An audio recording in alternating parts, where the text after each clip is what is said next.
You need to stay right there. Stop. Stop. Oh, you're mad? You decided to come on the desk. This is absurd. This cat is staring at me like she's mad. What? What?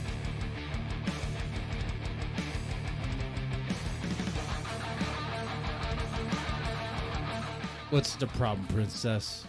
Am I not petting you? Oh, it's like you want to fight me. You want to strike me down? Huh? Is that what's going on here?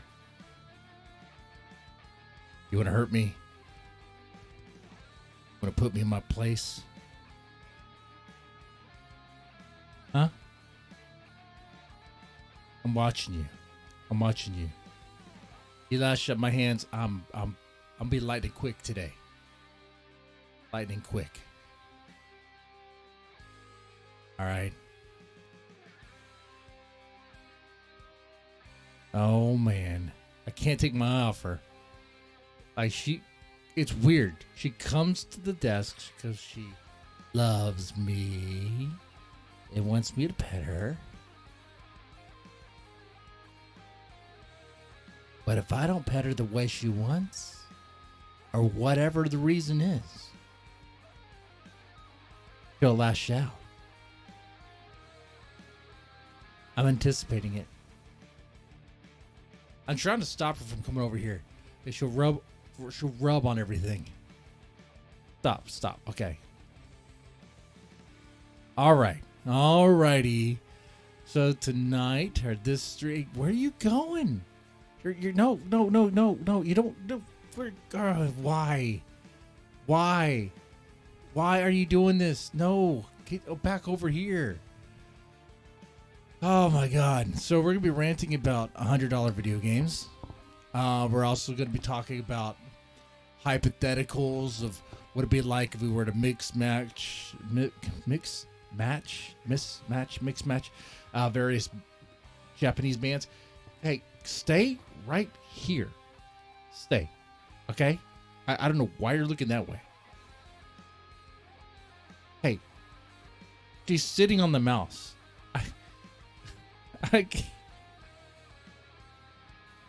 She's sitting on the freaking mouse. Stop. All right. This is going well. Press the like button if you like the cat, I guess. She runs the show. It's really the cat stream. It's per metal stream.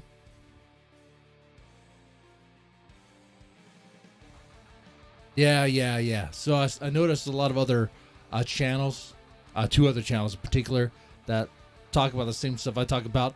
Had some fun. I had a fun brainstorming idea, like a fun thought experiment, really, of what it would be like if you were to mix match, the various members of these bands that we enjoy. What it would sound like. I was like, that's the conversation we're having. Let's explore that together. Sure. So we'll talk about that here tonight. We're also going to be talking about BABYMETAL Legend 43. What is that? What's going on? But first, let's start with the hypothetical experiment here. Okay. All right. So in the world of Japanese metal, in particular, the bands I necessarily cover here a lot. So BAND-MAID, BABYMETAL, Nemophila, Gotrek Spin. I know they're not metal, but my Western brain, my American brain doesn't register them as pop. So I'll just put it that way. And they play some hard songs. With that said, we're going to take a look at these bands, as I mentioned, LOVEBITES, and ask ourselves if we could mix match them, if we could take members out and arrange them in different ways, what it would be like. Now, here's the thing. I actually want everyone to be where they are. I want the bands to be what they are. Okay. All right. I don't want them to change up anything because I think BAND-MAID, LOVEBITES, Nemophila, BAND-MAID, Gotrek Spin, Hanabiya. I think they all have something great. Did I say asterism? Probably not. I think they have something really good going for them, and they need to stick with what they have. Okay? Did I say Lonesome Blue? They need to stick with what they have. Okay? But with that said, if we were to, if I guess this hypothetical, what if, like, if there was going to be a little, like, a one-off collaboration, who would I would like to hear it from? Well, let's take the obvious. Let's take the Love Bites and the BAND-MAID. Okay? What would it be like if you were to mix them together? Honestly, I don't even know, like, if that would be a great idea. Like, power metal, intense power metal, but with the sound of, with the tone of BAND-MAID. Not really sure about that. I gotta be honest with you there. So I don't want that. What I would want instead is something original. What I want instead is, let's say if you were to take, let's say you got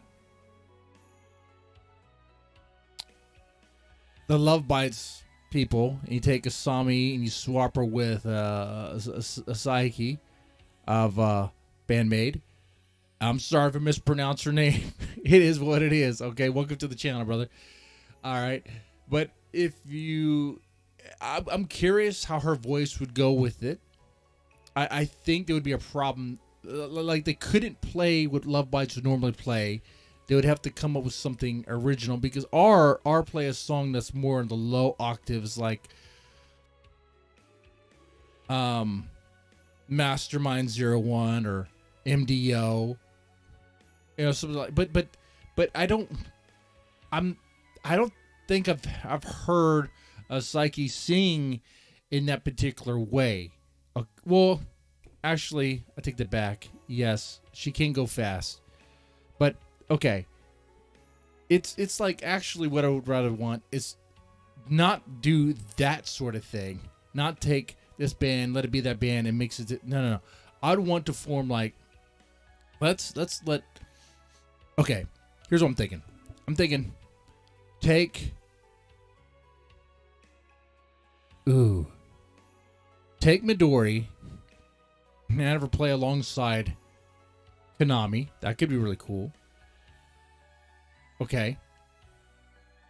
I'm curious what would happen there, because they're all very good guitarists. They're all, let's put that out of the way.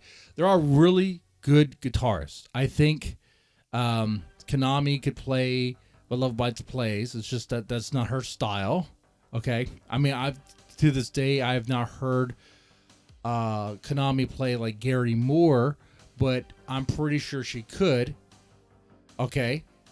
That's just not her style. But I'm curious how Midori would play with Konami. Actually, no, I'm thinking about it. You know what? Let's play to their strengths. Let's not even look at Love Bites and BAND-MAID. I want to take away from that. I'm gonna go away from that. I'll tell you why. I don't know if their sounds will combine. I mean, do you want to, unless you're looking for like a bluesy Love Bites sound, that would be kind of interesting. Like, if you take the Konami of, like, Conqueror album, so if you take the Konami sound of the Conqueror album, right, that's the one that had Bubble on it, right, and you take that kind of bluesy tone, which I really like. I think that's my favorite sort of sound from BAND-MAID, and I'm probably out there with that. Okay. I'm curious how Miyako plays in that mix, but I wonder if Miyako and Konami would clash, or if they would collab well in this hypothetical. Okay. And I think in that situation, if we're going for like a more, let's combine the tones and the style of Gary Moore, but with like a kind of like a like the bluesy tone of like Bubble. I think you could have an interesting experiment, and I think there you could either have a Sami with her opera style singing, or more like a ballad style singing, or it could be Psyche. I don't know. Something like Hannah Beat and Phila did past summer. Yes, and those two bands actually have a similar sound. You know, they're really good with that. And actually, while I was going to go there, Hey Zillow, would say, hey, what about Midori? What if you took Midori and had her play with Nemophila, or Nemophila guitars or Hanabiya guitars? Because Midori also, with her prior bands, I know that, what was that prior band called? Do you know the prior band? You remember the name of it? The name escapes me at the moment. Something metallic, something like that. If you take that band, she was playing in a different style then, and I think she could do that metalcore style, and I think it would be really interesting.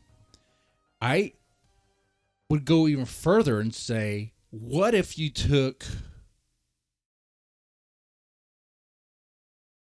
oh man, like, this is tough. This is tough, because the hard thing about it is, I'm thinking like how they sound now and how it would sound like together, right?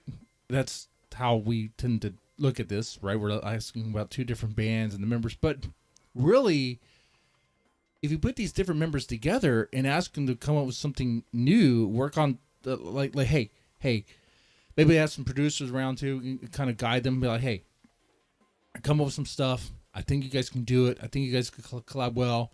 We'll start with whoever, just play some chords or whatever. Just have a session. Figure it out. Whoever takes the lead takes the lead. If it's like Konami or it's Miyako or whoever it is, let's just write a song together. Okay, and you kind of wonder what it would be like, because if you took them out of their bands, like if you took, for example, if you took Miyako out of Love Bites and put her with, let's say, Konami, or let's say you took Miyako out of Love Bites and put her in, let's say, BAND-MAID, okay, you took Konami out and put that in Love Bites. Would Miyako try to write like that over the top, kind of complicated, like style that she does with Love Bites still, but with the tone of BAND-MAID? Right? Does that make sense?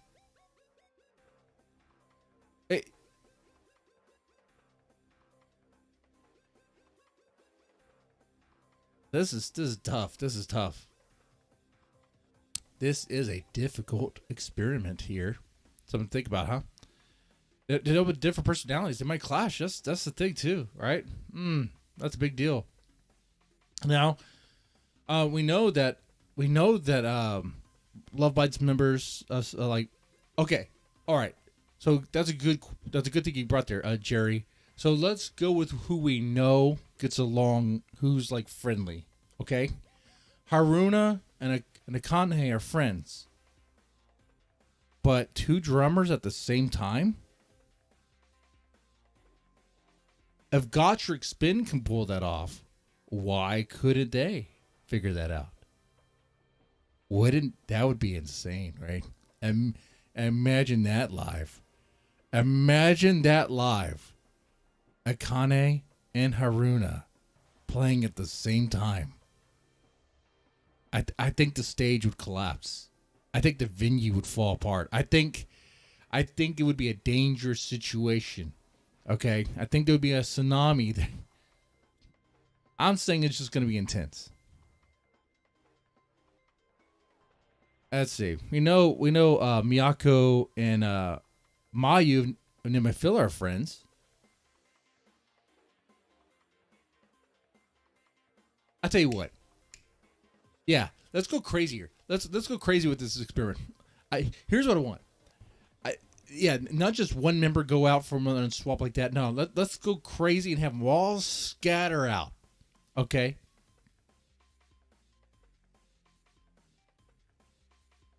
Let's put Miyako and Nemophila. Let's put Saki and I guess and Love Bites. Okay. We could take Angelina 1/3, the singer of Gotrek Spin. Throw her in. I don't know. We could throw her in Nemophila. Have her collab with Miyako No, whoa. Let's keep the Mayu and Miyako together there. I mean, they're friendly. All right, so keep the Miyako and Nemophila, Miyako and a Mayu, but we could take that drummer. Yeah, I mean she's really good. I mean, I wonder if they swapped. Let's say Tamu swaps with Haruna. What if they did that? That would be insane, right?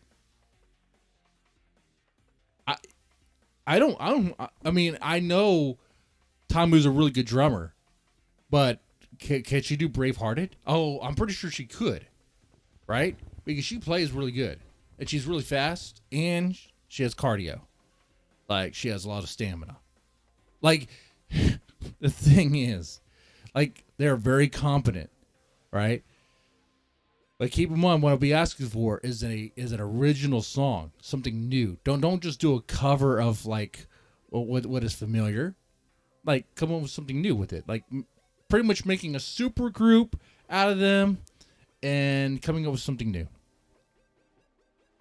I say, hey, get Konami of BAND-MAID and get Hazuka of Nemophila. Put them together. That'd be pretty cool. And then get Amiku and combine her with Lisa X of all people. Oh, I think that is. Oh, you know what? That actually could work. Well, yeah, I think that could work. If you did that, you wouldn't need a singer there because Miku could sing and play. Now, I'm gonna say this to you guys. I don't mean any shade. I don't think Miku could play at the level of Hazuki, which she can keep up with Lisa X. Okay, but she can play. She can play the chords that Lisa X would want her to play and then sing too. I mean, there's all sorts of stuff we could do here. I mean, these hypotheticals are fun. And I didn't mention BABYMETAL at all. Not yet. Here we go. I think Tamu could do anything. Yeah, Tamu is really good. Actually, here's what we do. We do BABYMETAL, but we tell the Kami band, hey guys, y'all can take a break. Okay? Nemophila is gonna play. Nemophila will be the Kami band. But they're not wearing masks. No. You're not putting them in the corner. No. Oh, that's an easy one, though. Don't touch my kawaii or Las Vegas. Oh, see, that's the other thing, Repo Blood. I was trying to say in the beginning. I don't want this to jinx anything. Dude. Did you see that Oregon's Trail video I did of Nemophila? I almost wanted to take it down. Because not too long ago, pretty recently, after that video was put up, Tamu said she had to recover. And I was like, oh no, did I somehow jinx the band? I gotta be careful with this stuff. And I'll joke around, but Tamu keep on playing with snakes, getting bit by snakes in Oregon Trail. And then she's saying she has to recover. Man. Anyway, yeah. I'm just... It's... You gotta think about their play styles, though. I mean, if you could have this hypothetical... Oh, like, the reason why I mentioned Lisa X... because she's a very technical guitarist. She doesn't do metal. She does more like... Yeah, I'm sure it's more rock and stuff, but she's very technical. Very technical. And actually, I think if you got her and Konami together, oh, they could probably work some magic. Oh, they could probably do something amazing. I think their sounds or tones would work well with one another. I think if you took, and I think, then let's do, if we change it up like that, then do Miyako and Hazuka. And then Midori's left out, but Midori could play with. I guess Midori could play with Miku, and then Midori could take, I guess. Oh, yeah, that could be kind of cool. Now the basses. Oh. How about this? You set aside changing around the guitars. Okay, let's keep everything the same, but you won't change the basses. Oh, that could change a lot. Imagine Misa's really good in BAND-MAID, and she can slap. She does really good on the bass. But if you put F Chapakoga of Godric Spin in there, the slap is going to increase tenfold. Okay, all right. Oh man, it's crazy because I'm just like, I can hear it, and it's just like that tone that you hear in Godric Spin, which is so great. Imagine that with like BAND-MAID. Oh man, really, what would help this is, oh, you know what? I didn't mention Unlucky Morpheus. Unlucky Morpheus is an easy one too, because I think if oh man, all right, we've been spitballing ideas. I'm gonna put together my super band. I just need to keep track of my members here. As much as I like Fuki, the singer of Unlucky Morpheus, I like her. I think she's great, but not everyone's a fan of the vibrato, right? Right? I love it, but not everyone does. And let's say we're trying to make this band. Okay, let's say we're hired by a record label, whatever. We're trying to put together the super band that's gonna sell tickets. Let me skip this ad. We're on something here. Okay. All right, we're tasked with this. Okay.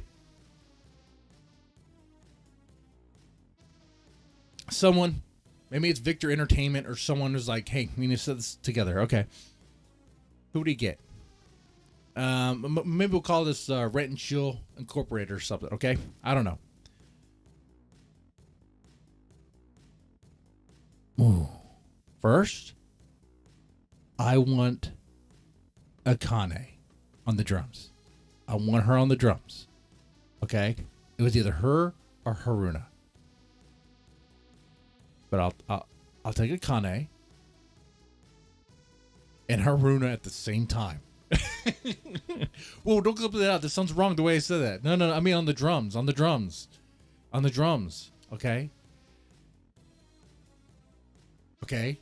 All right? This is going to be experimental. That's going to be like the heaviest sounding drums, the fastest. That's hard to do. You get to pick one or the other. Let's do Akane though. I'll do Akane.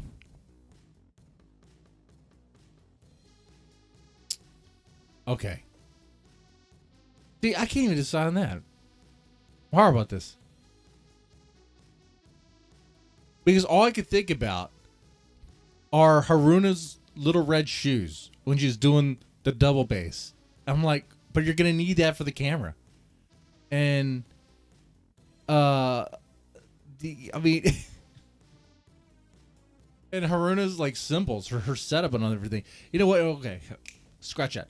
Haruna. It's going to be Haruna. We're going to go. Our singer is going to be Angelina 1/3 of Godric Spin. Okay. Then we'll take the basses. We'll take we could do Fami. Fami's good. Fami even has her YouTube channel, so you have that appeal that way. All right. And a lot of people know Fami. We're trying to put together the super group, okay? Okay, so you have Fami, you have Haruna. Oh, is the singer? The Godric Spin and Angelina 1/3. Now we need our two guitars. Who's our two guitars going to be?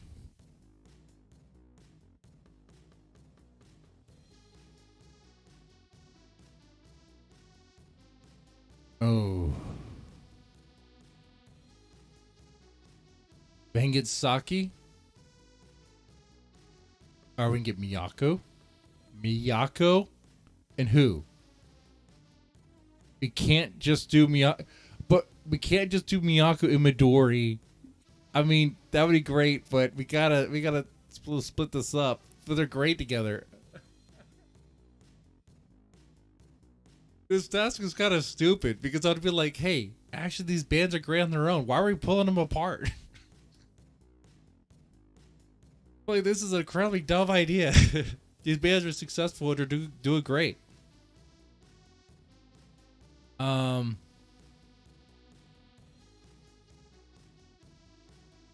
If you wanted to keep it metal, if you wanted to go in that direction, then I wouldn't do.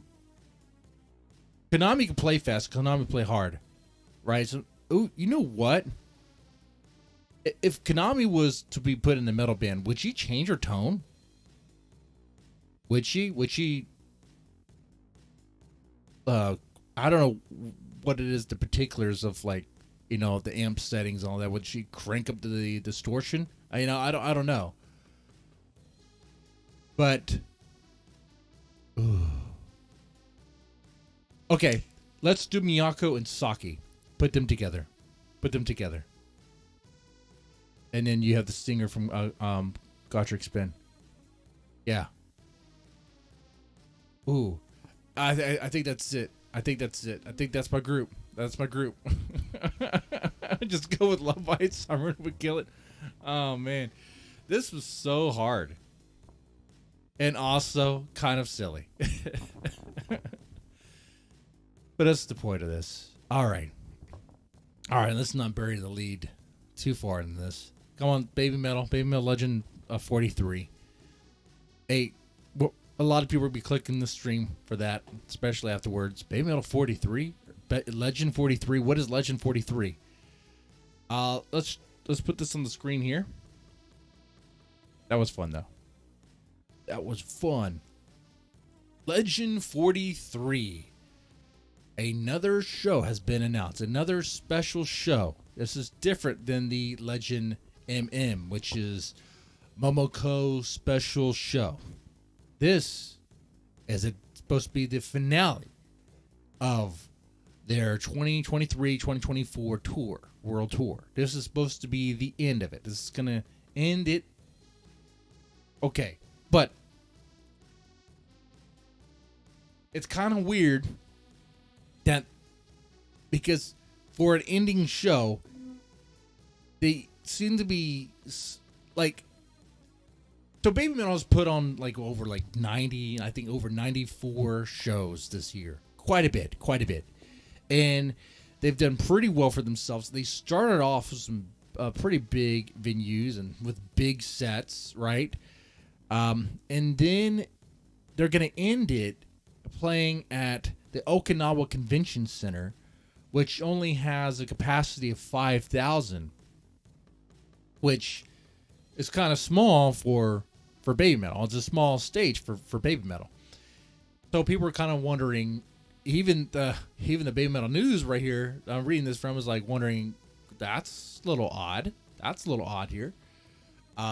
It's, I mean, maybe they chose that venue because the tickets will be pricier. Is that a possibility? I'm sure there's a huge demand. Not that many seats there. But yeah, so Baby Metal has finally announced their for so long teased world tour final. A surprise to many, it will be held in the southwestern tip of Japanese archipelago in Okinawa, where Baby Metal performed for the first time. Their first time performing there. Okay.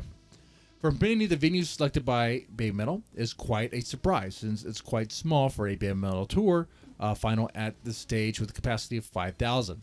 It is also especially odd that they chose one located so far from the Japanese central island of Honshu. The last time they played a headline show in Japan but outside of Honshu was back in 2015 in Fukuoka. Fukuoka. Okay. Hey, if I butcher pronunciations, it is what it is, okay?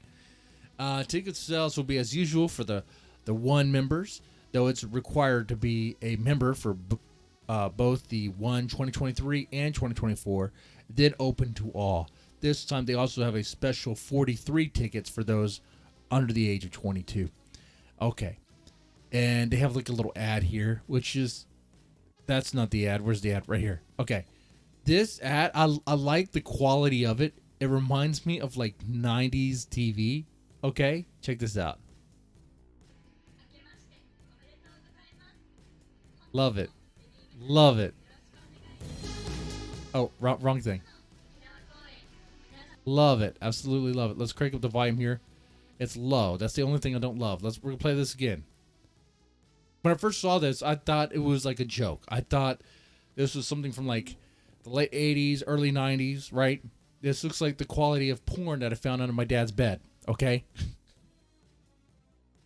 All right? I love how it does that. Like they sweep in. Okay.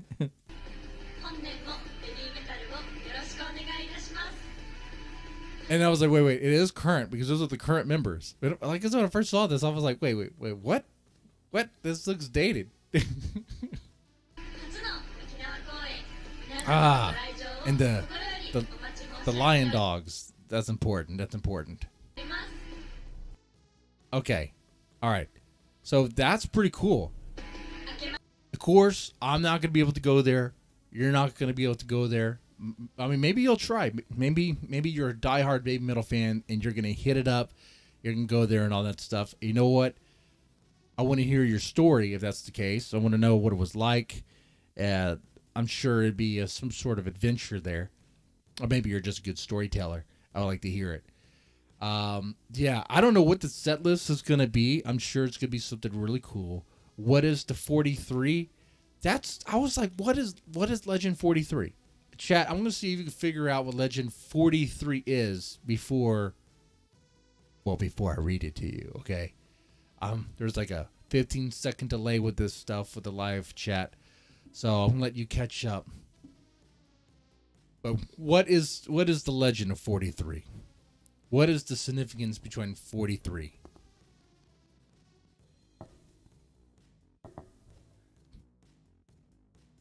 Akoa's planning something weird. Yeah, and you're right. It's not ending too much. They have shows later on in 2024. I guess that's going to start the 2024-2025 World Tour. I mean, unless everything ends because of World War or whatever, I don't, hopefully that doesn't happen. These bands are still going to keep on doing what they do as performers because that's their livelihood. I mean, they're there to entertain us for money, and we'll gladly give them the money to entertain us. That's our relationship here. And that's all it is, by the way. Being that I do these streams now on Tuesdays, I'm kind of late on the news about Sleep Token, and I guess people taking their passion for bands a little too far. People being kind of creepy when it comes to being fans of bands, even when it comes to baby metal. Like you'll see people like really show appreciation for particular members. They even show, like they really appreciate those members.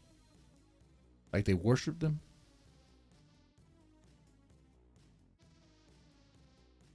Then they take it further than that, and that's no good. That's no good.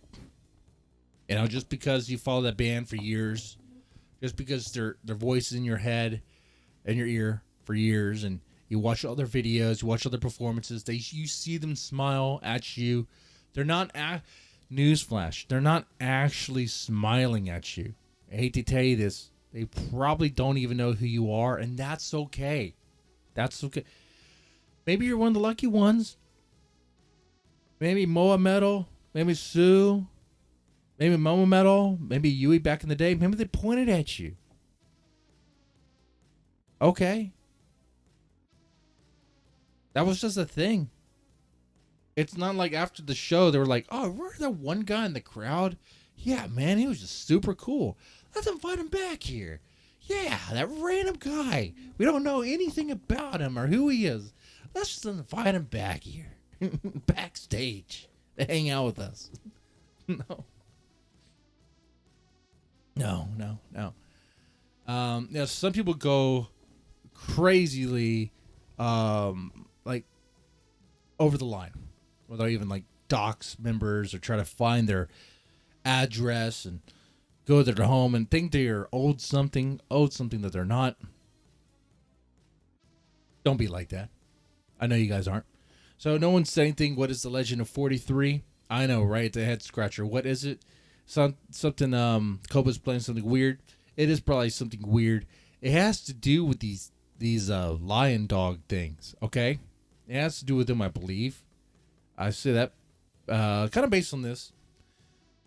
So okay, meaning of Shisa 43. Regarding the meaning of 43, 4 in Japanese could be said as she or yon, and 3 can be said as san. So it's a play on words by putting them together. So also, Shisa is a traditional Ryukyuan cultural artifact and decoration derived from Chinese guardian lions, often seen in similar pairs resembling a cross between a lion and a dog from Okinawa mythology. The Shisa are wards believed to protect from some evils. Okay. All right.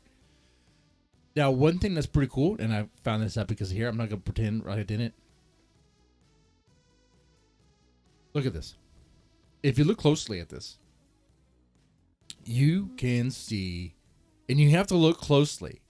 Like, if you look at these Shisas, I guess that would be their plural.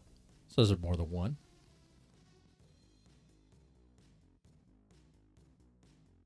You can see the letters, the first letter of the members of BABYMETAL.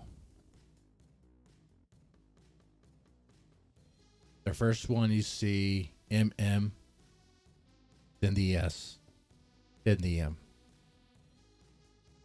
At first you don't see it. It's right under their mouths. It's the hair. It's their beard. Okay.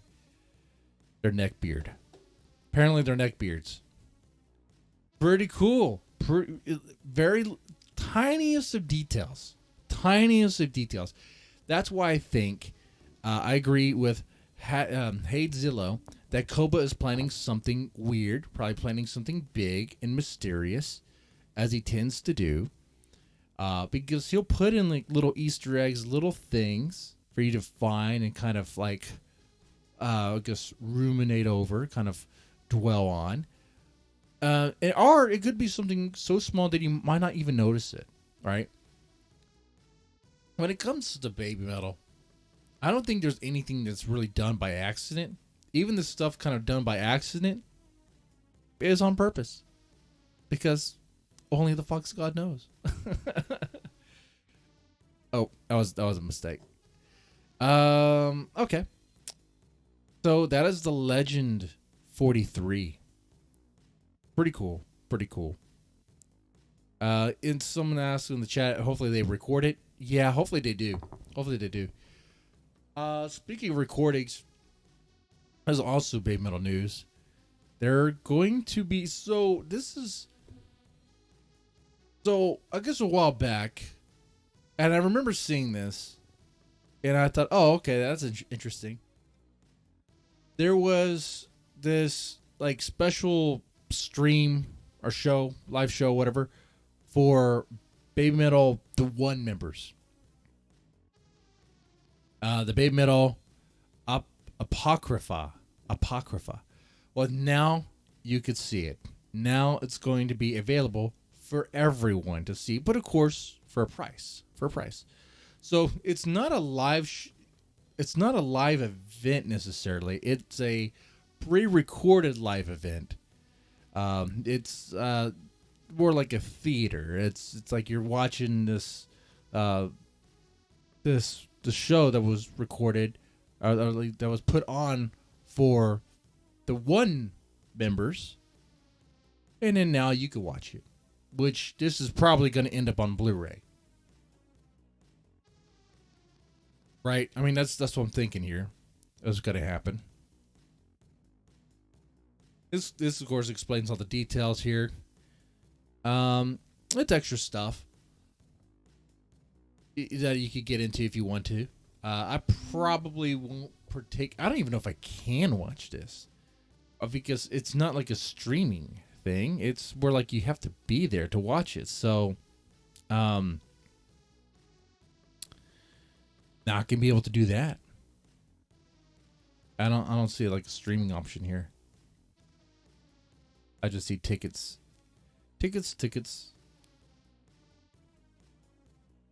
Okay. All right, but that kind of wraps up our baby metal segment of tonight's stream with this little episode of I guess Rant and Chill. Let's talk about. We did our hypotheticals. Guys, how much would you spend for on a video game? How much? How much money? How much money? Because that's the discussion. That's the question that's been on. A lot of people have been talking about. I do play games, as you see on my channel. Every now and then I'll play games either on Twitch or now on Kick.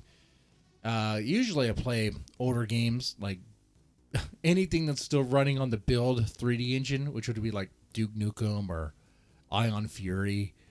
Anything from the 90s, okay? Like Twisted Metal. It was Twisted Metal was 90s, early 2000s, right? Yeah, but it has to be older games. Though I have been addicted to Civilization 6. That is for sure. That is true. But I remember that like even back in the day, back in the NES and Genesis days. Now that sound like the old man. Back in my day, but back in my day. Games were like $50 for the NES. Like a new copy of like Mega Man for like NES was like $50, and like with today's money with inflation, that's like over $100. So you kind of already did. I mean, games are already really expensive. Is that right? And I know like games have been like they've been increasing their price too. You know, I were like. Even back in Super Nintendo days, Chrono Trigger, one of my favorite role-playing games of all time. That game went for like $80. Now you could probably find a retailer that had a better deal, but there's some that are selling it for $80. Like the SquareSoft games. Were always really expensive. They're like special. They put themselves on a pedestal. I don't, and their fans would buy it. Okay. So, what I'm saying is, we've already been through times in our life where we spent a lot of money on games. A stupid amount of money. Especially if you buy retro games, and if you've been in that, you probably spent a lot more money than you care to probably even admit on games that you're probably not playing. Maybe you are, but maybe it's just kind of sitting there on a shelf, right? But here we're talking about the situation where current day publishers are thinking about raising the price from like $70 to $80 to even $100. Like, would you buy like the new Halo for $100? I'll tell you right now, no. And I'm a huge Halo guy. I like the Halo series. But $100? I'm sorry, man. I have to pass on that one. It doesn't have the same. It just doesn't have the same draw. Like the game would have to have a really significant draw for me to an appeal for me to really buy it for $100.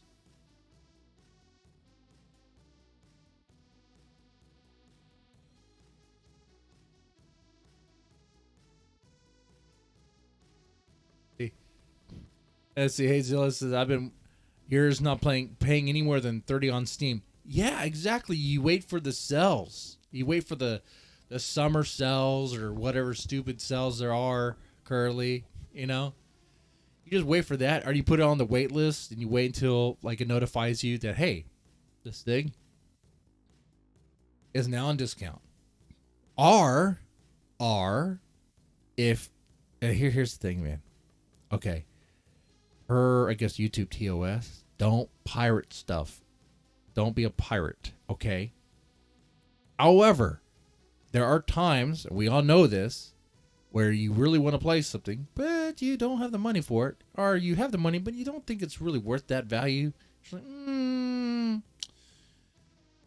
And there's sites out there that will offer even bigger discounts on Steam games, right? I mean, that's not pirating. I mean, you're still paying for it, but that's to take advantage of a nice discount that is available that you have to find. But you know, if you go through other means to do things, I mean, I say if you really enjoy the game, definitely pay for it. That way, the developers hopefully get something out of it, right? And I guess that's one of the I guess that's one of the reasons why we're talking about this, is because publishers want to make more, and I guess you could say maybe the developers will make more too. Well, hopefully it works that way. Because they realize they're putting a lot more work into these games. Oh, I'm sure they've been realizing that. They're putting a lot more work. Like GTA 6 looks amazing, and the amount of work put into that,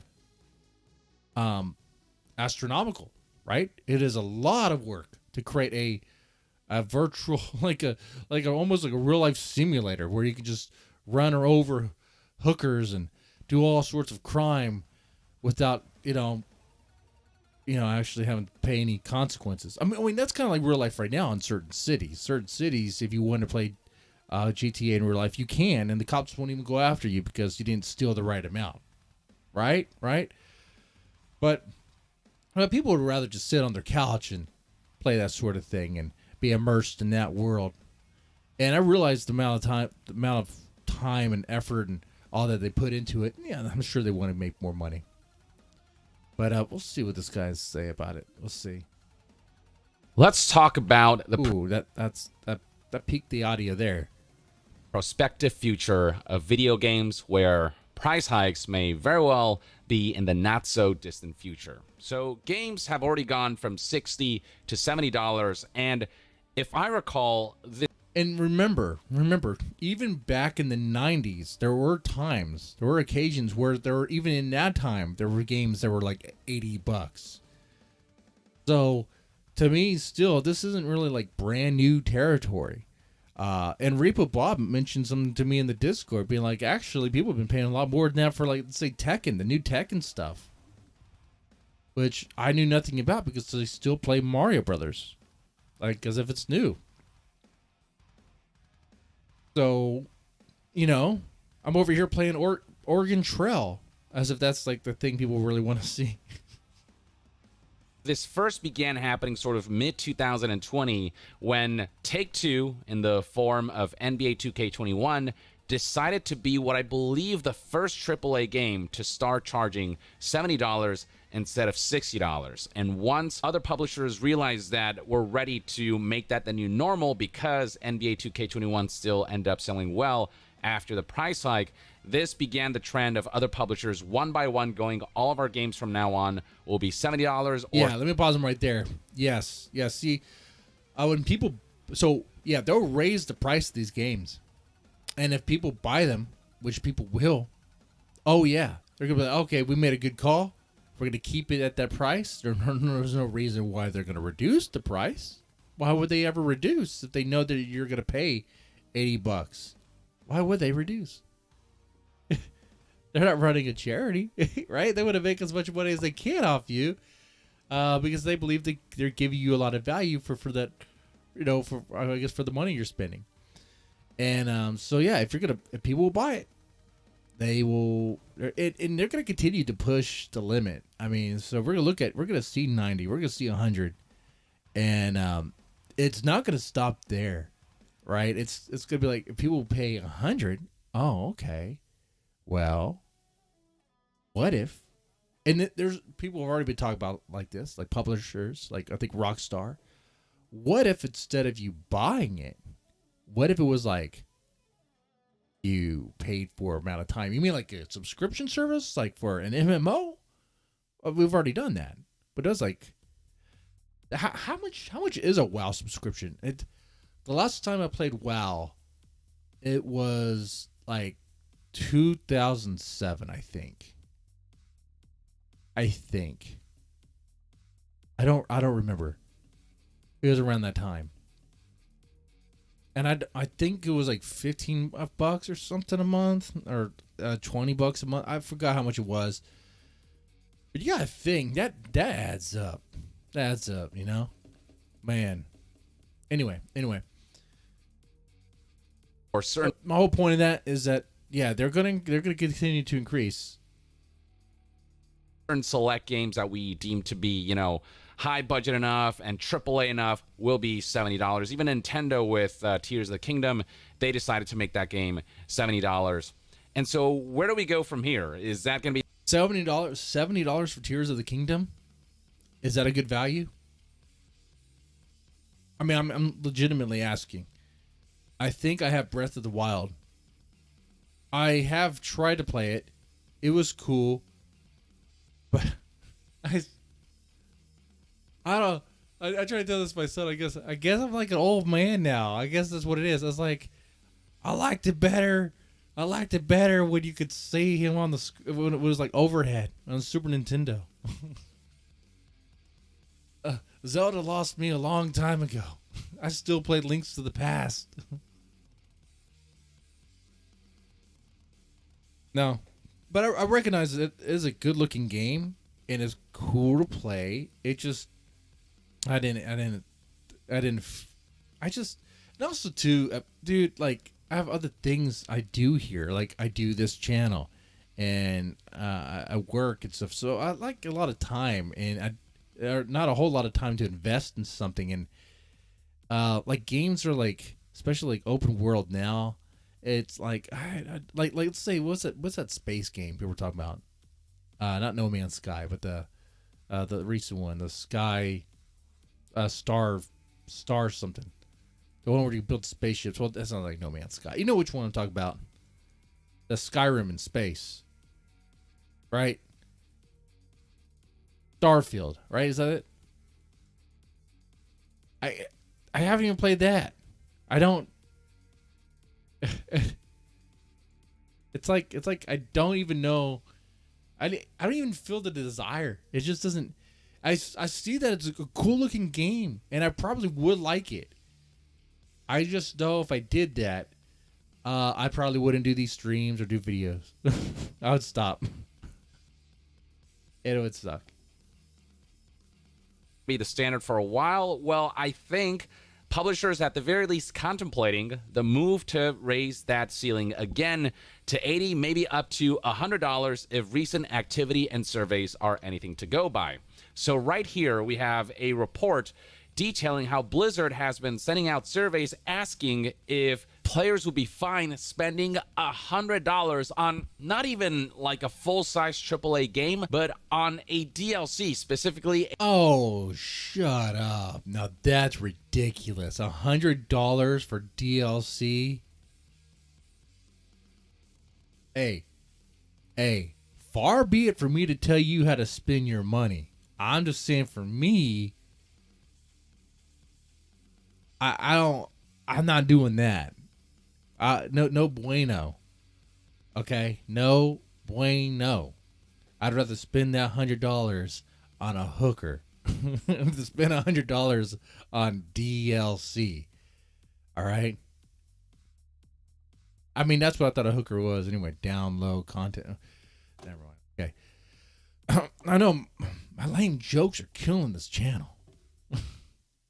a Diablo 4 DLC. This was apparently spotted by YouTuber Bellular News, who saw this survey and reported on it. The survey presented 4 game editions labeled A to D with price points at $50, $70, $80, and $100. Now, this is a survey. It doesn't necessarily mean this is a defined future, but the fact that the option is there means that there is, at the very least, some semblance of consideration. I mean, that's ridiculous. Okay, wait, I'm trying to imagine, like, remember back in the day, you'd buy, like, expansion. I mean, currently, you can buy expansions for the games. Let's talk about that. For you guys who play, like, modern games, like Tekken or Street Fighter, like, how much do you spend for that DLC? Are you spending $100 on DLC? Is it like that?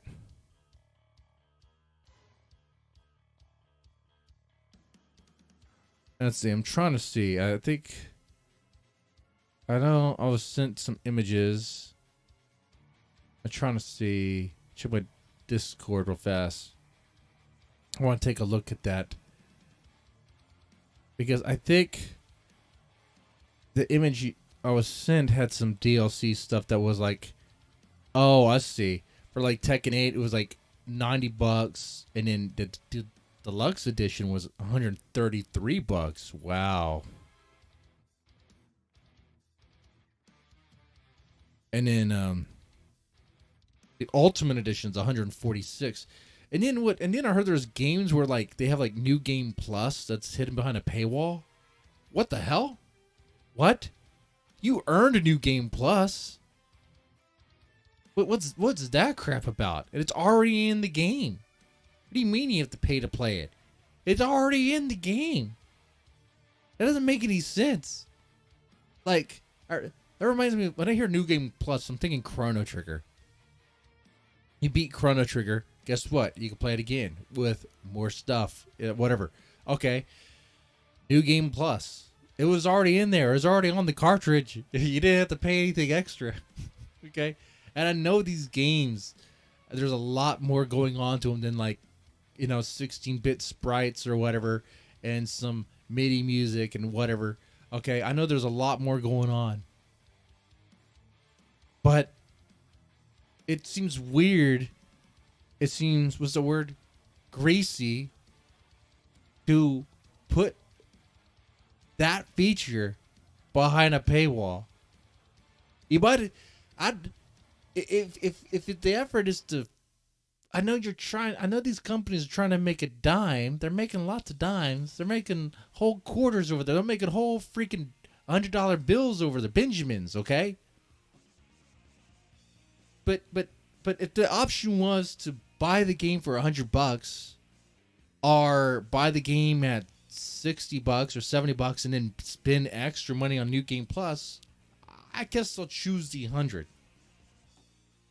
Or I'd probably just choose I'll play my Super Nintendo games. Thank you. Okay? And if you have to laugh, the DLC for Train Simulator costs in total. What in the world?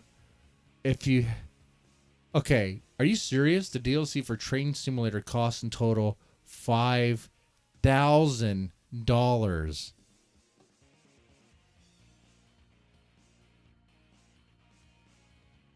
Wait, I said that wrong. $5,000. What? That sounds like an Austin Powers thing, right? Oh no, it was $1 million. That's right, it's $1 million. $1 million.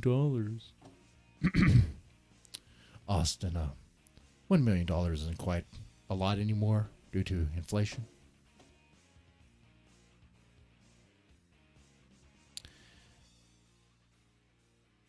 Yeah, let me take a look at this. Seems outrageous to me.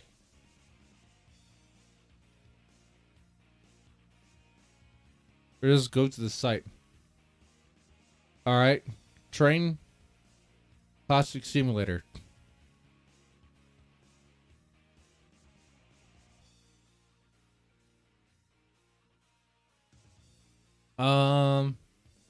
Okay.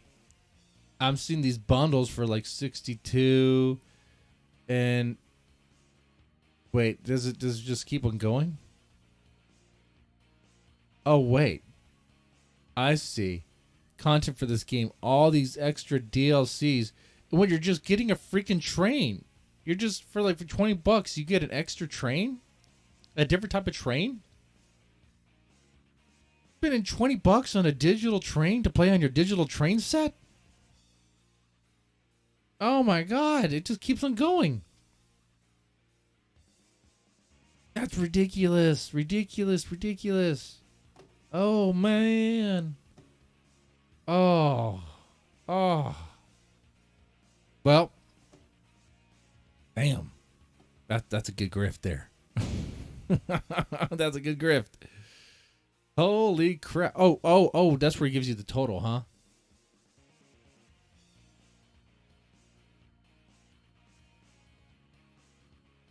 Yeah, Repo Bob just sent me something. So I wonder if I checked all the content, if it showed me my version. But yeah, I'll see what he sent me here. Let's see. Let's put this here. Then of course, this is Canadian dollars. It's a little bit more to make up for the fact that it's I guess maple leaves. But it is still a lot of money. It is still a lot of money there. And yeah. Whew, damn. Wow. And here's the thing. They increased this stuff. They increased the price for like DLC, paywall content. And then when people buy it, they're just gonna keep it at that price? No. They're gonna like, hey, we can increase it. How high can they go? It's the opposite of limbo. It's how high you can go. How much can we take from you for what you get? How much money can the publishers make off you? It's not, some people say it has to just due to inflation. That's outrageous to me. It's more like, well, that might be a factor in some situations. It's more like, how can we make more money here? Let's maximize profits as much as possible. And it's not something they're ever going to stop doing. They're just going to continue doing it until you stop paying for it. But when I say you, I mean, I'm not even talking to you probably. I'm talking to the other people who do it. But anyway, this video already has me kind of like, I guess triggered's a word. It was like $100 for DLC for a DLC expansion. At least for $5,000, you get a bunch of trains in the train one. Okay, I don't know. I could imagine spending $5,000 on freaking trains. For that price point, or congratulations if you spend $5,000 on trains. Yeah, you're probably autistic, dude. That's probably what's going on there. Okay. some kind of contemplation for the normalization of game prices being even above $70 for the base game, not even the higher editions. And if it was just Blizzard alone, I would just chalk this up to Blizzard being Blizzard or Activision being Activision. But other companies have also been trying to like poke the bear on that front. Sony and PlayStation, for example, you may recall that recently they experienced an unfortunate hack that has led to Insomniac information, details, game files, and whatnot making its way to the internet. This was... And that stuff is like, well, hacking sucks. Yeah. I guess companies could do better to protect their stuff. They really should ramp up their security. If someone in a... What was it? The kid hacked Sony from like a hotel room. I remember hearing that story. A nefarious hack, straight up just a crime from a hacker who engaged in Or am I thinking of the GTA 6 hacker? ransomware, and when Insomniac and Sony and PlayStation refused to pay the ransom, that stuff was leaked, and we saw, leaks for a build even for Wolverine alongside, the game files for Spider-Man 2, and we even saw like the schedule for upcoming releases like Ratchet and Clank and X-Men and stuff like that. So that was an unfortunate situation, but alongside that came... But But how does that? I guess alongside the information, what they found information pertaining to like conversations of increasing the price of games. A leak surrounding future plans to increase game prices. There we go. Among the things that PlayStation is thinking about is potentially planning to increase game prices from $70 to $80 to $100 in 2027. Now, keep in mind that 2027, though, that's gonna take a while. By the time it goes to $100 in 2027, $100 is gonna be worth nothing. Okay. Just because those conversations are happening behind the scenes doesn't necessarily mean. Hey, you guys gotta ramp it up now. Those publishers need to ramp it up now if they're trying to maximize their profits here. No. I'm joking around. I'm kidding. But here's the thing. I'm joking around like this. People still buy it. They'll buy it. That's actually what's going to end up happening, but the thought process of it is still there. It is something that is being considered, and 2027 is not that far away. It's only 3 years away. Now, by 2027, that would be roughly around the end of this generation of consoles. Usually console generations tend to be 5 to 7 years. And even that, our console, there has to come a point, I think. Okay. Is it me, or does it seem like consoles are like losing steam? I say that, but there's a lot of hype for like the PS5. And everyone wants a PS5. But it's like, I guess as long as the games are good. But it just seems like the prices are just outrageous. And I wonder if there's gonna ever be a limit to that.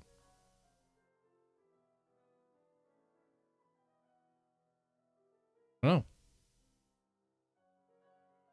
I mean, we see these companies acting in ways like they're like trying to like desperately find ways to make as much money off you as possible. To me, sometimes it seems as like they're desperate, but maybe it's just they're opportunists and looking to just expand.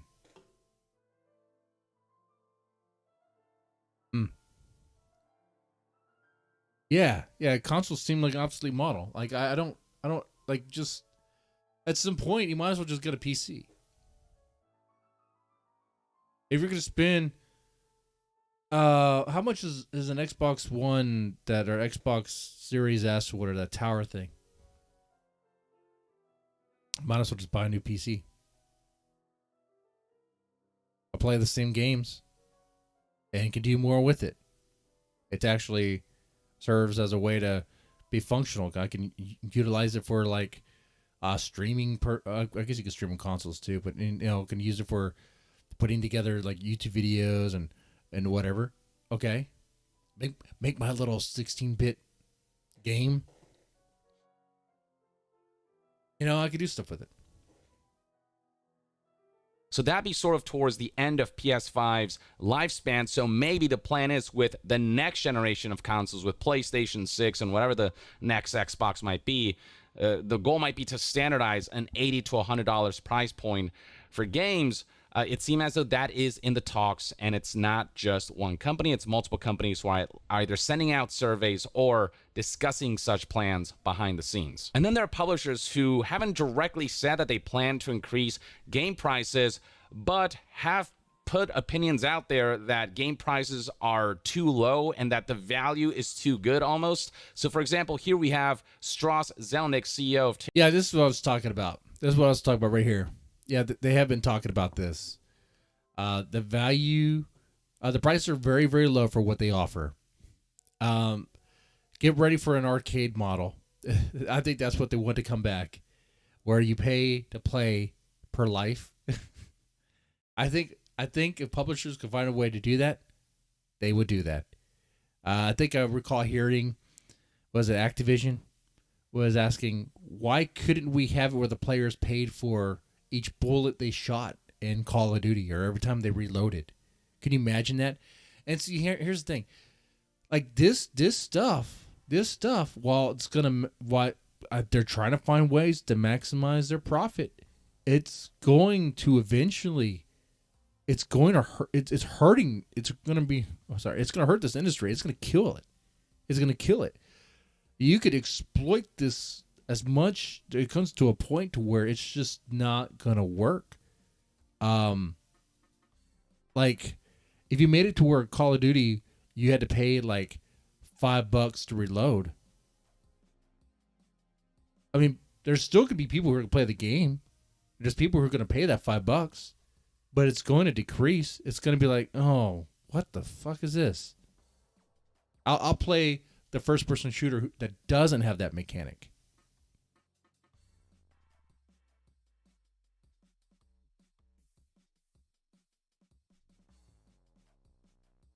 Take-Two, the company behind, Grand Theft Auto and Red Dead Redemption, under the umbrella of Yeah, Revo Bob. If you have an Xbox, if you have a PC, just get Game Pass.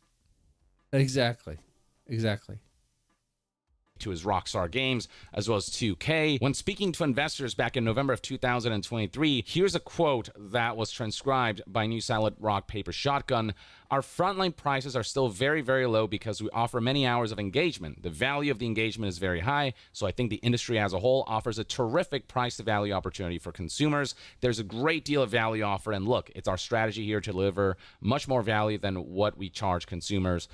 There have been precious few price increases in the business. The price increase, for example, the $70 for certain frontline products was the first price increase in many years after many generations. So again, I think we offer terrific value to consumers. And while Strauss Zelnick tries to present this in the form of, wow, doesn't gaming just have great value?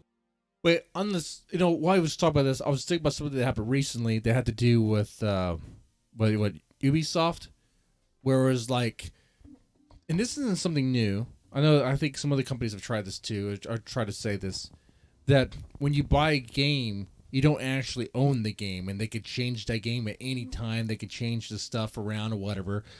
They could delete it, because you don't actually own the game, which is like, someone, maybe I just sound like an old fossil here. Maybe I sound like the old man.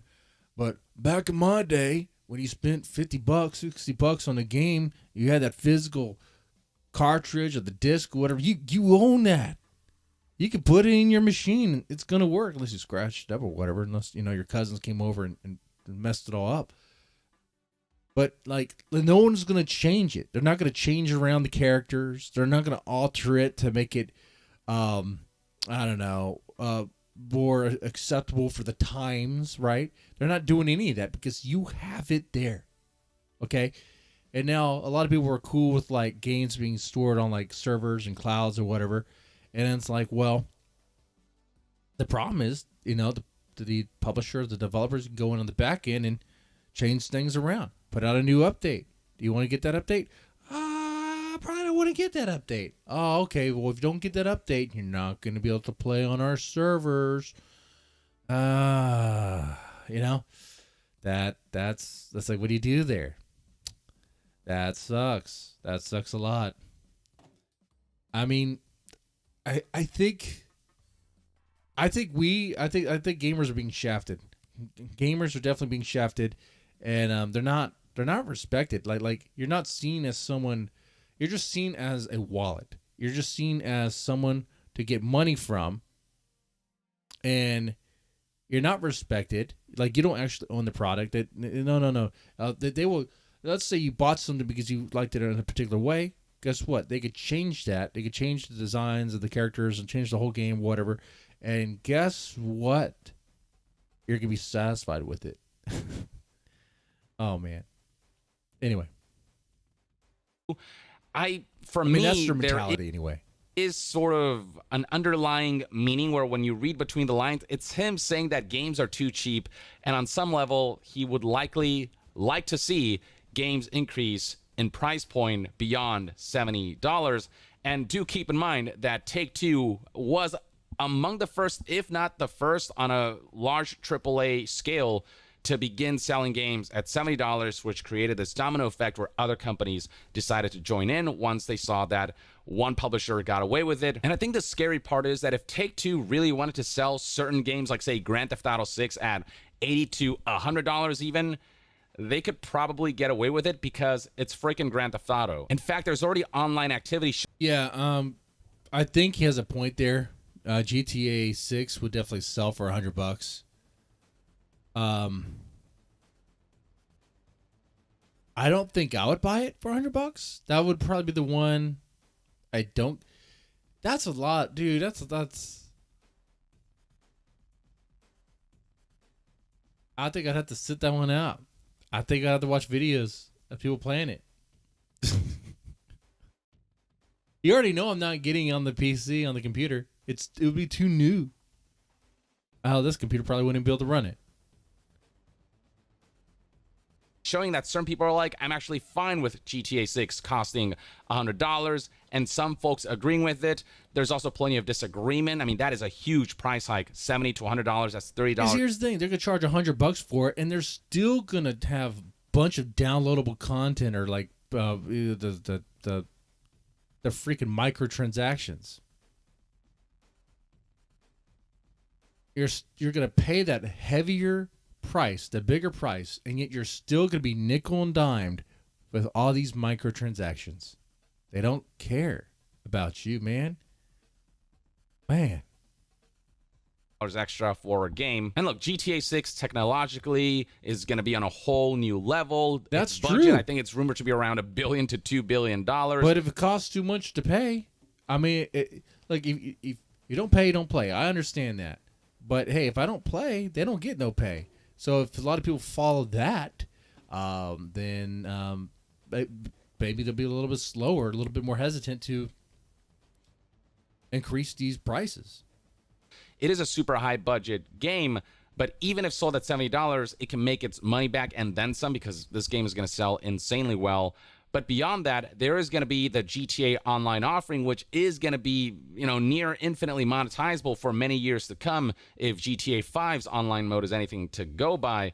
So this is a company that doesn't really need to charge $100 for Grand Theft Auto 6, but could do it and could likely get away with it.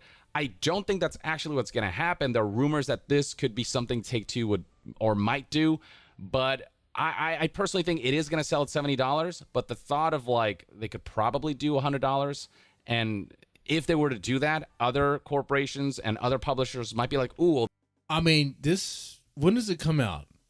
It doesn't come out for until a while, right? It said 2025 or something. Oh yeah, dude, it's gonna be $100.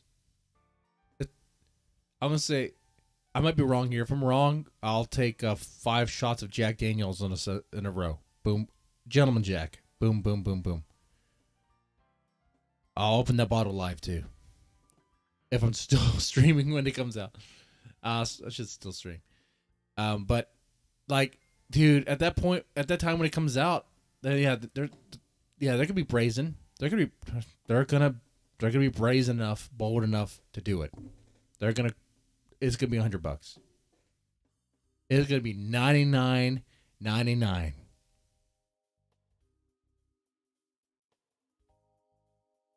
I'll see if I'm wrong on that. Well, they pulled it off. Maybe we should try it too. Contemplating the standardization of games that cost more than $70, and that being the base price, and that change happening so quickly after the price increase from $60 to $70. I don't know, man. I'm not about that. Even Capcom has come out and said back in September of 2023 that game prices... Oh, Capcom! The game prices are too low? Oh, man. Of course they are. Oh, we don't make more money. We're going to make more money off this. You know what I like about the Resident Evil games? The new ones? I haven't played them. I actually have not played. I think I played around with one of them, whatever. But I love the videos on YouTube of the various mods. You know which ones I'm talking about. All the costumes and stuff. Man, tell you what, that's good stuff. Are too low. This is something that Capcom president Haruhiro Sugimoto said during Tokyo Game Show, stating that game prices are too low. Development costs are about 100 times higher than during the Famicom era. Oh, look at that over there. I'm not even paying attention to anything he's saying. Those ads are so fucking grimy, man. It's like, hey, buy this game. See this chick with her... You want to try? It's like, okay. but software prices have not gone up that much. There's also need to raise wages, considering the fact that wages are rising in the industry as a whole. I think raising unit prices is a healthy option for businesses. Just because there's a recession doesn't mean you won't go to the movie theater or go to your favorite artist concert. High quality games will continue to sell. Now look, inflation is a thing. It is inevitable that as the years go by, as long as inflation continues to exist, game prices will eventually keep going up in price point at a base level. But that should also, the thing about inflation too, it's weird. It's funny how inflation will increase like the cost of things, yet your wages don't seem to be going up. It's like, oh, it's almost like a game. Like, how much are you willing to spend? How much can we make? Various industries playing in that at the same time, but the little guy, us. We don't really see much of that, do we? No, not really, do we? Yeah. That sucks. That really sucks. In terms of the justification... Yeah, if there's a recession, I ain't going to the movies. Hey, that's true talk, man. Real talk. We're in a recession now, right? I mean, that's what it feels like. And I don't go to movies. I don't go to barely buy anything other than the necessities. That includes beer, okay, and paying on bills, okay, and groceries. And after the bills are done, the kids, the groceries, the other expenses. It's like I don't really have a lot of money just to burn, just to throw around. You know, I'm putting that stuff on paying off debts or whatever. Okay, it's like, you know, people get caught in that situation. That's the other thing too. It's not just inflation. It's just this surmounting debt that people have been building and building and building. You know, people in a situation similar as mine, where, you know, you got bills, you got debt, you got all that. You don't really have money to spend on games or movies, or, you know, sure, yeah, I'll buy some stuff for like LOVEBITES or whatever, you know, when I can. But like, I couldn't do that like every month. I couldn't do that all the time. It would cost too much, man. Couldn't keep up with that. The struggle was real, man. Vacation behind that, I think it really does depend on a game. Oh, that's true. That's true. If you go see a movie now, it is going to cost you around $80. Game basis. If we're talking about campaign-driven, story-driven, single-player games, or just any kind of interactive experience that doesn't rely on monetization tactics and schemes, that is high budget enough to justify that price increase, and they deliver on something truly high quality that isn't compromised by shady monetization tactics, and, you know, it does offer enough content where the value is there, even with the increased price point, then people are willing to overlook that stuff. But when we're talking about games like NBA 2K, which in many ways kickstarted the move from $60 to $70 AAA games, that's a game that is very much a live service, rife with monetization elements, where it's a lot harder to justify that price increase because... But yet people pay for it. And so they're gonna increase that even more, to like $80, right? And watch people still pay for it, and they'll still get the microtransactions and stuff. There's like a social pressure with that as well. I'm not into sports games. I'm not into like basketball games or whatever. I mean, I can imagine, like, if you had a certain like friend group or whatever around certain people, especially talking with certain people, you might be pressured into getting that. I guess. I guess you have to be really into sports. I'm just disconnected from that one. I really couldn't tell you, other than outside looking in. It seems like people just get it because it's like the new Jordans, okay? All right, and they'll pay the microtransactions because they want all the cool stuff. a way, the price did increase for that game even before games went from $60 to $70 because of all the different editions that they sell that are at higher price points and that lock certain things and elements and content and currency behind those higher editions. And then beyond that, there are the microtransactions and loot boxes that if you don't engage with them, you're going to have a much harder time being competitive, especially in multiplayer. And there are plenty of games that are like that who are saying, boo-hoo, games are so expensive to make now. But then will engage in tactics that essentially take content, strip content from a game, or compromise the gameplay loop for the sake of... Are encouraged, like gambling. Hey, take a chance. There's a chance you can get some good loot here. You can get a cool gun, get some cool skins. Like, oh, no, I don't want to do that, man. I just want to play this game. I don't care if I look ugly.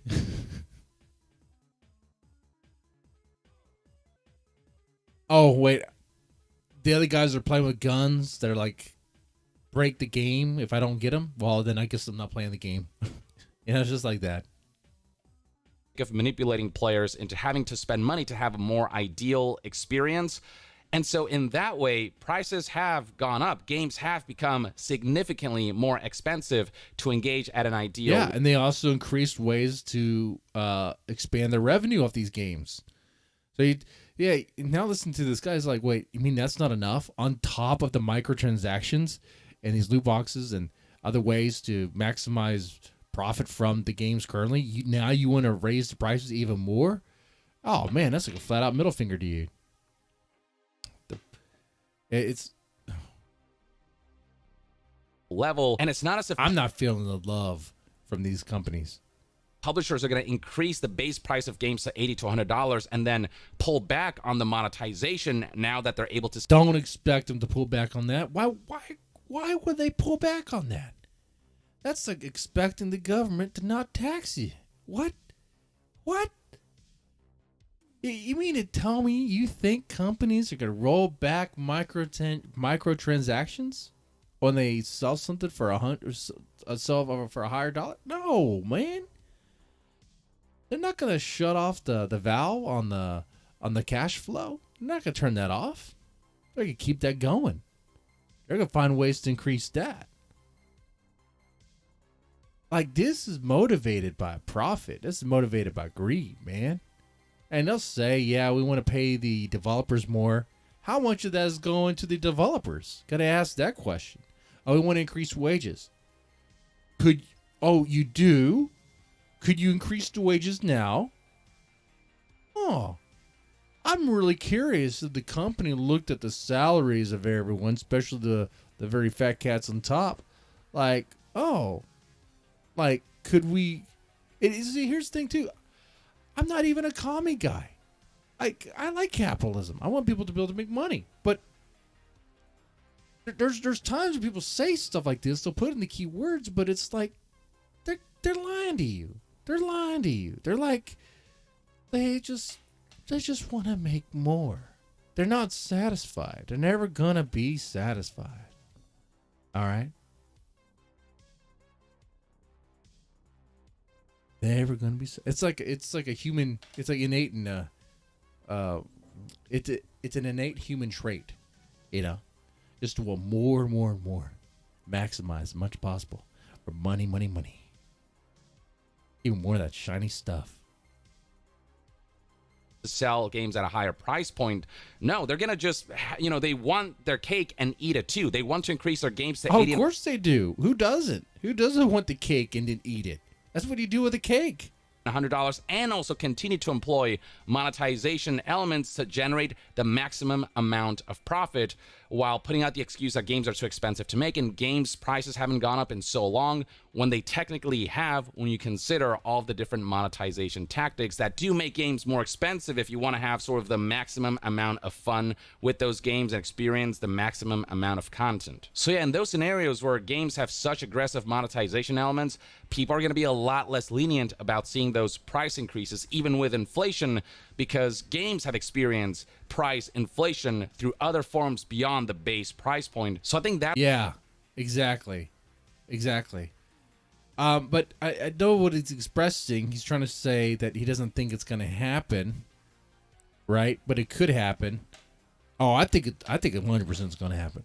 I think these companies haven't just been talking about this to talk about it. They're going to do it because they believe and they know it's been shown both other games that people will pay for it. That's where the line is drawn. That's where the delineation is at in terms of games where maybe people can overlook price increases versus games that, I mean, are already trying to milk your wallet. It should also this guy spends 15 minutes on this when it's like, I think his whole thing like about like, oh, I don't think it's like he's acknowledging it. Is it not acknowledging that it's a thing and it's something that companies are talking about, but he's hoping that, you know, companies will pull back on the microtransactions of the increases, but yet he cited an example with the NBA 2K series of just like, dude, like they increased it. They're not rolling back their microtransactions. They're not ever going to do that. So what makes you think like and these other companies are looking at that? Yeah, like you know it. Like don't try to mental gymnastics your way out of this. Don't try to cope. Like it's gonna happen. Don't be in denial. Okay? Don't be an optimist on this one. Okay?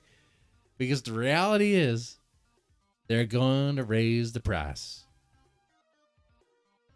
That's what it is. to be highlighted that You can pay it to play or not. game prices can vary even on a AAA scale. For example, recently, Microsoft and Xbox announced that Senua's Saga Hellblade 2 will cost just $50 instead of $60 or $70. It'll also be a digital-only release. This is cool. Okay, stuff like this is pretty cool. And here's the thing. While some companies will be following the trend of increasing the price and trying to exploit as much as possible, there are going to be those that don't do that.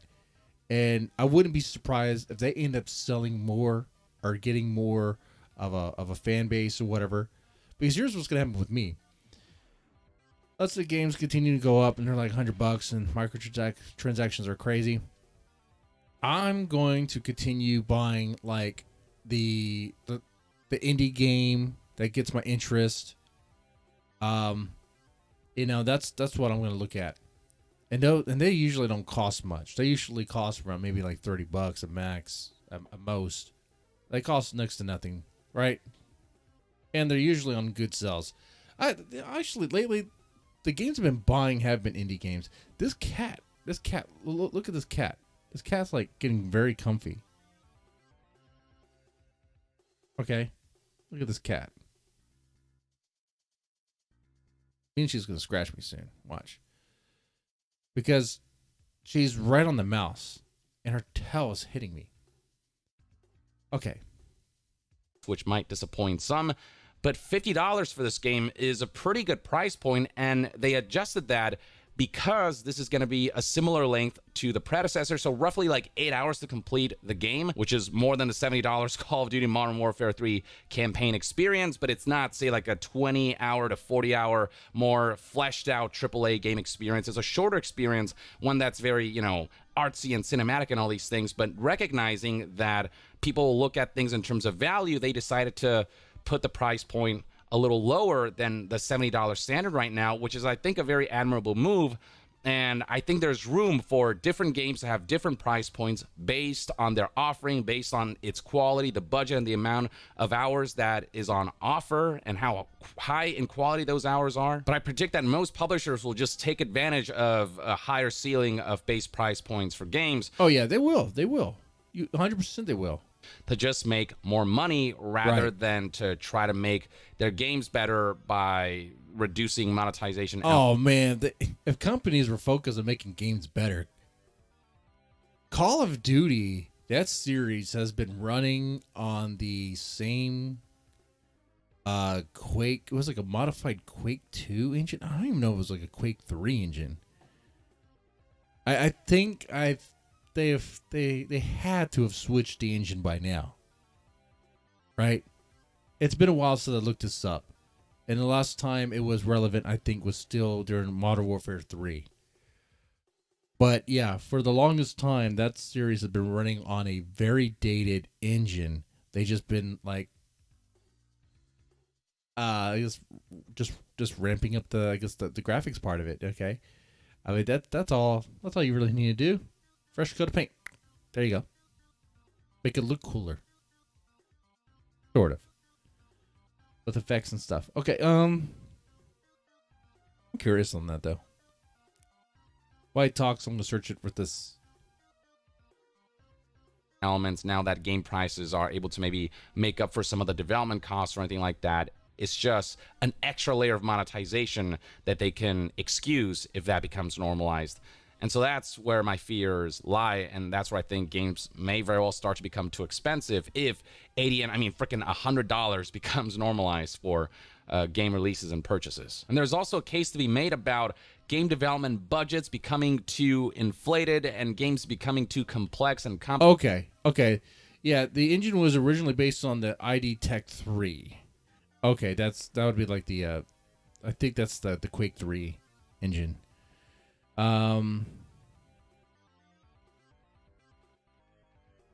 They call it the IW engine. Okay, cool. Interesting. Okay. It started off with the id Tech 3 engine for the earlier games, but recent titles like Call of Duty Modern Warfare 2019. Oh, okay. Warzone started using the IW. Okay. I sit corrected. Okay. All right, cool. Very cool. Cool to know. Complicated, and it's like there have to be efficiencies there that can help the budget so that we, the customers, don't have to suffer for it. Like going to what Capcom's president said here, considering the fact that wages are rising in the industry as a whole, I think raising unit prices is a healthy option for business. That's putting the onus of good business on charging customers more. Yeah, it'd be another way to explore that would be what else, how could you cut costs at the business to help increase, like, are there certain things you could probably cut that would allow you to increase wages? Like, I don't know, cutting wages of others. Oh, we don't want to do that. We don't want to do that. The people on top, you know, it's nope, we're just gonna sell more. Okay. Watch, and the people on top will still increase their wages first. They're gonna be the first ones to get that raise. Or rather than trying to find more efficiencies in spending money better in your business, the way you run things as a company, you know, maybe cut some CEO salaries for. Yeah, upper management. Do you really need all those managers? Do you really need all those special benefits like this? Hey, this cat just tried to scratch me. I don't know what she's doing, man. She really wants attention, but she wants, I don't know, she's acting out. For one, and maybe reduce the budget of games and don't try to make something so high scale on a level that maybe you can't afford. And I know that's true too. You don't have to make these games like that. If that's anything that indie games have proved, that you don't have to make them like over the top. I mean, sure, it looks nice, but you don't have to do it. You could just make a good game that runs well. It's easier said than done. I don't know enough about the complexities of game development to tell you how to make spending budgets on games more efficient. But clearly things are becoming so overinflated that, you know, a lot of people are wondering, is this even sustainable? Don't we have to like dial things back a little bit and maybe look a little introspectively as an industry to gauge what is healthy for the industry?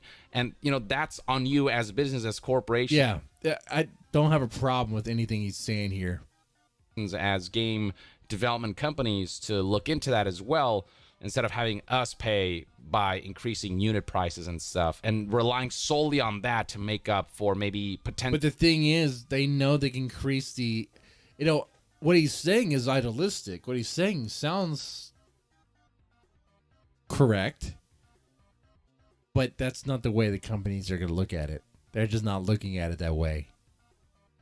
And the reason why they're not looking at it that way is because they know you're going to pay for it. But if you're not going to pay for it, there's other people that will. And they may have more money than you.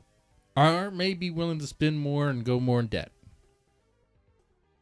They look at you, be like, "Oh, he might be tapped out. He's done spinning. That's okay. There's other people who aren't. They'll buy it." Essentially your failures on running a business more financially efficiently. But yeah, I don't know. I've just been seeing more and more companies trickle in with, plots to employ $100 priced AAA games. And I'm contemplating, where that may or may not be justified, how long it might take to get there. And, I think it's going to happen faster than you think. I think they're talking about 2027 is a joke. I think they're going to be looking at making this a thing now. I mean, why not? The leaks have already exposed it. Let's just do it now. If 2024 seems like a crazy year, it's already been a crazy year. Why not just start doing it now? Tekken's doing it. They're charging a whole lot of money for their game, and it's probably gonna be a sweet game. There's also going to probably be microtransactions and DLC and stuff. Oh yeah, but people are gonna pay for it, and they're gonna play it, and they're probably gonna like it. It's probably gonna look great and play great. Fighting games always look great, especially these new ones. I don't really play them because I suck at them. Though I remember Tekken back in the day. That was fun. It was more my speed. It's more like, what they say, mashing buttons. Yeah, I can mash a lot of buttons. A Street Fighter or Mortal Kombat, it was like, not Street Fighter, it was like rolling moves. I hated that stuff. The rolling move this, rolling move that. I have to know all this crap. I have to roll. What? I'd rather not. What that might mean for the future of gaming, and I figure I'd just put this video out there to prepare you for that potential possibility that is not defined but is definitely being discussed behind the scenes and may happen in less years than anticipated or than you might think. And again, on some level, it's already kind of happened with... Oh, okay, so he's trying to caution us and get us ready, make us comfortable for what is about to happen. Well, wow. I guess thank you, and I agree with a lot of stuff he said there, but except that I guess I'm seeing a little bit more bleak, a little bit more pessimistic, a little bit more cynical that it's going to happen even sooner, and they're still going to microtransaction you, nickel and dime you as much as they can, because they know they can get away with it. They know people are going to pay for it, and that's going to bring them money. But yeah, so. But it sucks. It sucks. I'm not going to be paying for that stuff. I know there's other people that will. I'll stick to my indie games, my old retro games. I'll do that. I'm satisfied with that. I'm satisfied with that. But that's where I stand on that. Anyway. And this has been a fun stream. I know this topic is not really geared for this channel. That might explain to 3 viewers. Hey guys, how's it going? Had some fun at the beginning, definitely. We talked about hypotheticals for bands, how would we mix to match these various members. I probably did not go with the answer you thought I was going to go with, since I brought up Gotrek Spin.